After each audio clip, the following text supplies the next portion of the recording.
What's going on YouTube? Winning Image here. I was bringing you guys a deck profile to my Sanctuary Guard deck. So I've recently done some more testing with the deck to figure out and customize the deck and figure out some cards that I like with it. So I'm really excited to show you guys today some of the upgrades that I made with it. But before we get into that, if you're excited to dive into this deck as much as I am, make sure you like this video, subscribe, and leave a comment. Let me know what's your favorite Royal Paladin deck, because Sanctuary Guard is definitely mine, even though I've played all of them. The promo alt model is going to be really good, but I still think Sanctuary Guard takes the cake. So without further ado, let's hop into it. Starting off with our grade 3s, we have 4 copies of Sanctuary Guard. This is, of course, your main boss unit of the deck. Being able to give itself a critical if your opponent's at grade 3, essentially. And being able to restand, give your front row power with its skill to where after it attacks, you could counterblast 1. Rush 3 back row rear guards, grade 1s. And then stand this unit and your front row get 3 units in your front row or whatever. Your front row gets 10k. Super powerful. Even though it kind of locks you into Force 1, there are situations because natural game progression kind of goes against this deck with how fast and how turbo kind of or aggressive it is. You could go Force 2 and put it on your rear guard to wrap up the game that way. And then our last grade 3, we have 1 copy of Agonips. As you guys know, I'm a big proponent of this card. Being able to give your Vanguard an extra power boost before it attacks, especially if you don't have like a Belly's All on the field, or your rear guards, especially if you go Force 2, being able to power them up even more, give them 10k, and a counter charge too if you have 4 more damage is not bad at all. So yeah, that's why we play Agonips. And that's it for our grade 3s. Now on to our grade 2s. Our main grade 2 of the deck, 4 copies of Blaster Blade. Now, as you guys know, I did say natural game progression is against this deck, but Blaster Blade is one of those cards that helps counteract it. Because this is a rush deck, Blaster Blade fits perfectly into this deck's winning image. So you have a lot of ways to disappear, call, fill up your field, and with its condition to have 4 units on the field, 4 rear guards, to gain a critical, it's super easy to pull off turn 2. And if you swing, and because we play 12 crit, you have another chance to make it 3 damage off 1 attack that early. Your opponent's going to be blocking this card, choosing cards out of their hand, or getting themselves closer to death. And that's why we like him. His on-call retire skill isn't bad at all. There are some problematic cards such as Chitura if you're up against Narukami, just to name something that you would use it on. Libero. So Libero, of course, is pretty standard for any Royal Paladin deck. Being able to Soul Blast 1 or Counter Blast 1 to search your deck for any grade 2, call it to rear guard is very powerful. But in order to ensure that your Blaster Blade isn't just a vanilla, we play 1 copy of Great Sage Baron. As you guys know, this card has some insane potential with Sanctuary Guard. Being able to swing 3 damage twice, essentially 6 damage with 1 card if you get off its skill is really powerful. But because we want the space to essentially draw our Blaster Blades quite a bit, that's why we only play 1 now, and I think it's pretty good. You either draw into it or you search it out with Libero by then, so it's not like you're missing it too much. And then our last grade 2 is Wig Stan, the Stanner of Wigs. So Wig Stan, of course, is one of the new Sanctuary Guard support cards. Being able to be a 25k attacker if you have a full back row gives you a little bit more versatility in your gift choice, because you could put the Force 2 on this and have it swing for a decent number. Essentially a trigger to guard. And then, of course, Vanguard rear guard when placed, check top 7, call it grade 1. This effect is one of the main reasons why the Blaster Blade is so good in this deck. Just because if you play this, let's say you have these 2,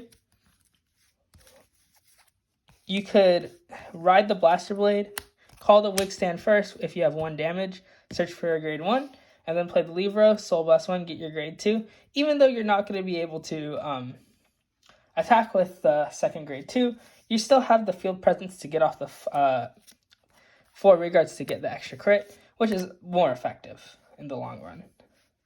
And this is where you could also call Baron to give your Blaster Blade extra power. Now onto the grade 1s. 4 copies of Belly's All. Belly's All, of course, is really good. Being able to search your Sanctuary Guard, search your Wig Stand, whatever grade 3 essentially you need, because we don't play so little. And then Wig Stand, of course, for some early rush is really good. There are times where, depending on my hand, I would attempt to mulligan for this card just because this card is that good. And of course, its secondary skill, being able to give 10k to your Vanguard, countercharge 1. Really, really nice if your opponent locks you into damage deny, or if you have 1 damage, you play the withstand, call this, to where you can still get off Sanctuary Guard's restand skill at that point in the game. And then for Sisylis. So Sisylis, of course, is important because we play less grade 3s.